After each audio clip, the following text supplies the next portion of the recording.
Hi, I'm Alexis Morgan, and I will be presenting my presentation on trace detection of tetrahydrocannabinol, which is THC, with the SER based capillary platform prepared by the in situ microwave synthesis of AGNPS, and it was published in August 2016.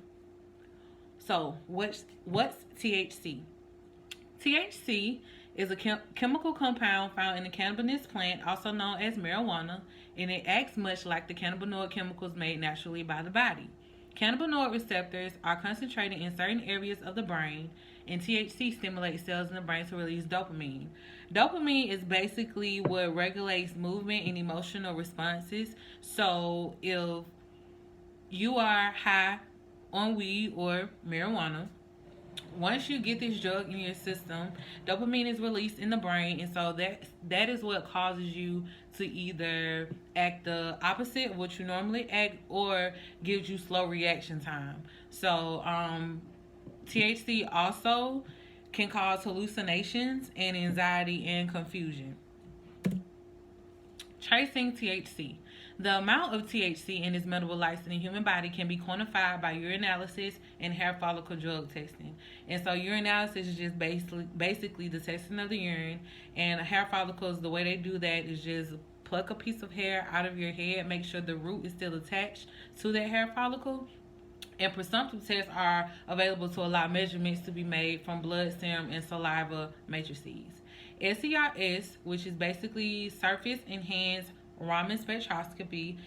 They used this method of testing because it was an easy sample prep and minimized the requiring amount of test substance.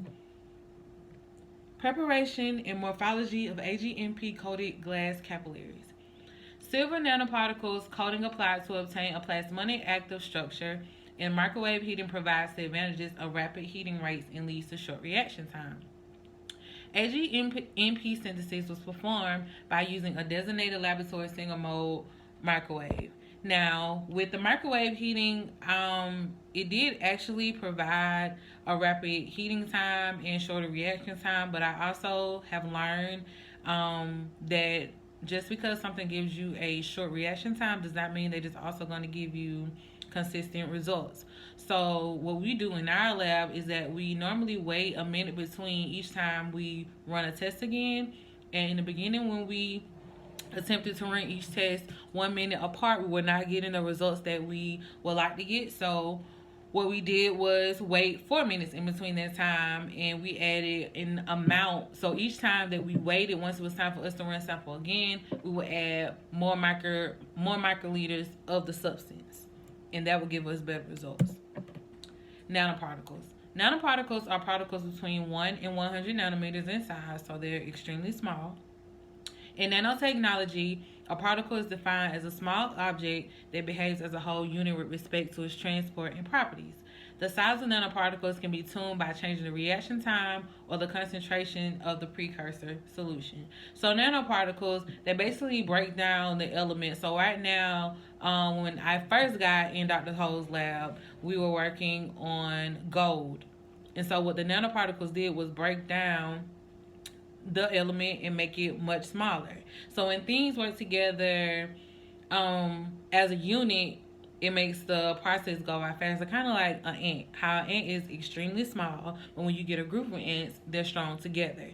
So they behave as one unit, as opposed to just running as opposed of being just one substance on Earth. So the size of nanoparticles, they can be tuned. So if we were to combine nanoparticles with an element, once we combine those nanoparticles with that element, it can change our whole reaction time. And if we don't get the results that we need, we can just change the concentration of that. So either you can raise the concentration or you can lower the concentration. Potential and analytical science, SER-based detection of THC. The reliable and convenient measurement of cannabinoids is highly important for pharmacokinetic studies, drug treatment, drug testing, and traffic sobriety tests. So obviously this form of testing is more dependent upon when it comes to testing of any type of substance. So it's more reliable, shall I say, and more consistent with its results. I feel like it's more consistent with it is consistent with its results because they choose to use this type of testing as opposed to using another type of testing. SERS spectra was collected along 40 micrometers line from 20 different measurement points, which was repeated at 10 randomly chosen areas. What I've learned when it comes to experiments is that you are to continue to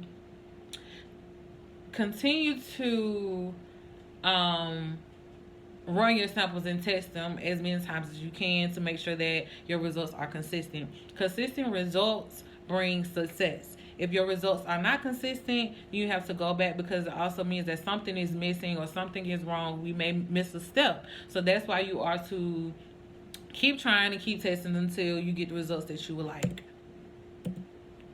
Limitations, weaknesses, and future plans. So my limitations in this article that I decided were limitations in this article was time constraints. They were, I feel like in this article they were more so dependent upon the microwave method as they were upon the SERS method, but I feel like they were more upon the microwave method because it was faster. And like I said before, faster does not always guarantee you the best results. So if you are patient with your testing and if you are patient with your results, then you are to get better results. It may take a little while longer, but the more patience that you have, the better. Being more vocal on what works.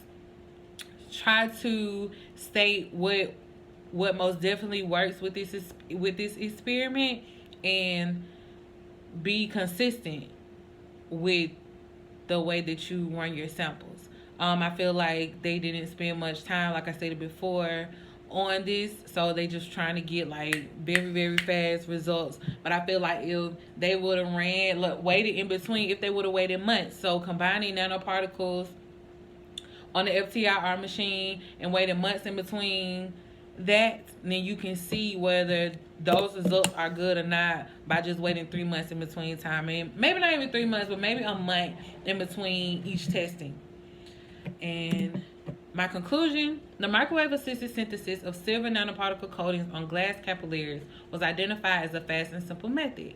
No surfactants are required for the formation of nanoparticles. So basically, nanoparticles are already a staple within itself. It doesn't need any assistance to become a nanoparticle because it's already formed.